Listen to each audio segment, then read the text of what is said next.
So I think I have low porosity hair. I've been struggling with my curly hair. In my late 20s, it looked really good, and then something happened and it changed overnight. But I do think I have low porosity hair, and I've never tailored my hair routines to that type of hair. Don't know what low porosity or high porosity hair is. I'll list the characteristics here. I think I'm low porosity, but some of the products that I'm going to show you in this haul are not meant for that. I didn't know because I bought half of these before doing some research. I mean, I've always heard those terms thrown around, but it never really mattered what I wore. My curls still looked good. And now that I've gotten older, I feel like they don't look good. Plus, I straightened my hair for over 2 months straight, from December to the end of January. I was straight hair the entire time, so obviously I had a lot of heat damage. I cut my hair, but there's still some damage there, and I straightened my hair for Valentine's Day. So anyway, let's jump into this haul. Some of these things I still really enjoy despite having low porosity hair, and despite the fact that they don't work for my hair type, doesn't mean they won't work for you. I got a little kit from Dry Bar. This is their liquid glass. It comes with the rinse, the shampoo, the conditioner, as well as their smoothing sealant, like a heat protectant. I actually really love these for straight hair. They're a little bit borderline too much for my hair. My hair gets very weighed down easily, but these are really nice. And every time I go to Dry Bar, I always say Blow Bar. Every time I go to Dry Bar, I love their services. I know they're hit or miss, but the ones at Manhattan I feel like are really, really good. And if I want a really good blowout and I don't want to have to wait and I don't want to go to like a Dominican salon, then I'm gonna go to Dry Bar, even though it's a little bit more money. They use this when I'm there, so I bought my own because they're so nice. Despite the fact that I said I wasn't gonna be putting any heat on my hair, I do have a thermal flat iron spray from Rust. This is okay. I got this at TJ Maxx for 10 bucks.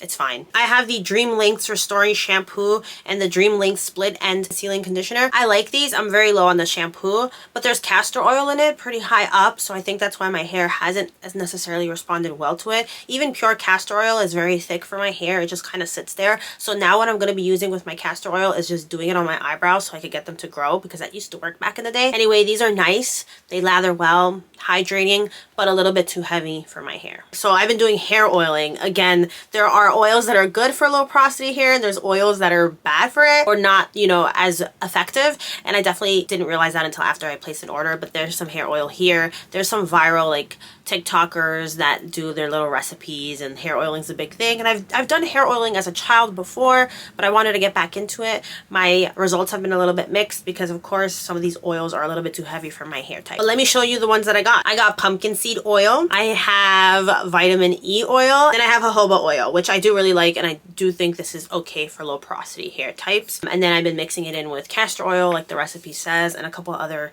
oils, but these are the ones that I have recently purchased. From It's a 10, I have their Coily Miracle Leave-In. This is like a heat protectant, and it also helps you defrizz, detangle, shine, whatever. It's okay, a little heavy for my hair, but it is fine. I have been using it, and I will use every last drop because I did pay for it. I paid for all of this, but you know, like I'm not a returner. Like I don't return things if they don't work well. I only return things if they're defective. So this was $14.99. I got this at Marshall's. I did not pay full price for it, so I'm probably going to use every last drop, even if it's not super ideal for my hair type. I'm actually not really sure about this one. Something that is good for my hair type from Camille Rose. This is their Honey Hydrate Leave-In Hair Conditioner, and it looks just like honey, and there's even a little warning there to not eat it. This has been good. I think it's not heavy. It has no hold, so obviously pair it with something good. I used it on my hair today or 2 days ago, and it's good. My hair's a little bit, I don't know what the word is. We're not there yet. We're still kind of ironing out the kinks, but this is as good as my hair has looked in a long time. The issue I think is that I put a little too much of a styling product, and I broke it actually.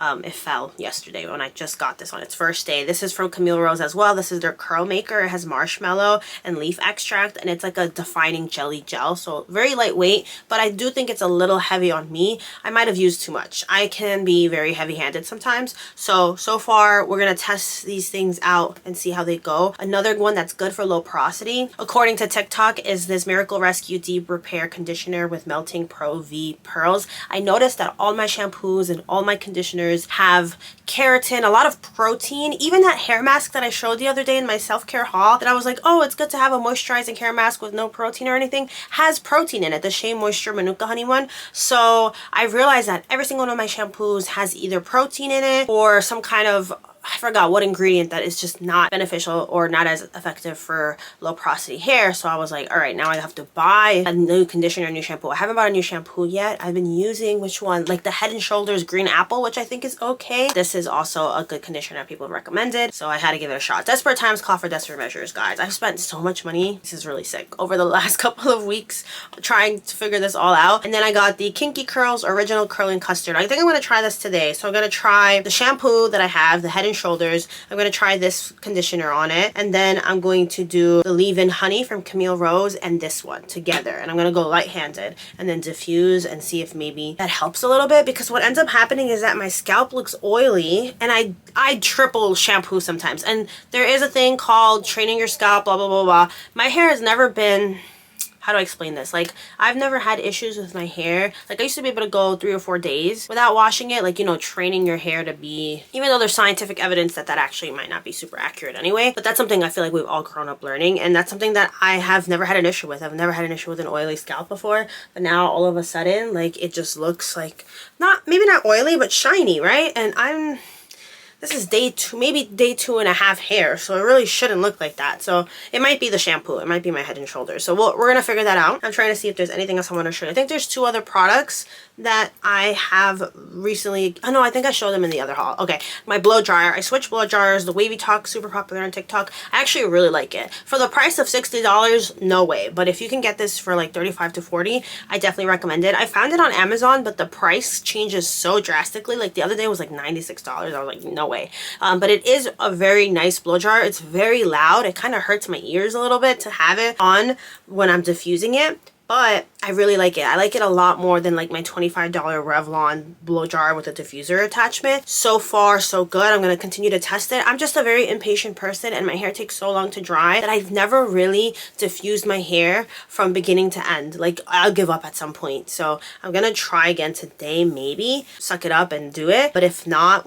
I'll be definitely doing it at some point because I do want to really test it out and see like what's going on. How can I get good results diffusing? Now that summer's coming, I will be air drying a lot more. I know people say that that's damaging to your hair, blah, blah, blah. But I did it for the majority of my life. Like back when my curls looked good, that was purely air drying. That was not at all an issue. And I would cut off any breakage or any, really split ends is what I've been getting, like mega split ends. Not right now, but when I consistently go long periods of time, obviously without cutting my hair. And I want to get bangs. Did we talk about that? I really want to get like straight across bangs. Right now I had curtain bangs, but they're cut so long. Like I like when they're cut shorter because it just looks better, and then also it can grow out a little bit more longer. Like I hate having to go back so soon for a haircut, but I really want to get just straight across bangs. I had them back, I want to say in 2020, and then I grew them out because of my wedding. And now that that's over with, pictures taken, I'd rather have my bangs back and really kind of try to figure out how to make them look good curly, like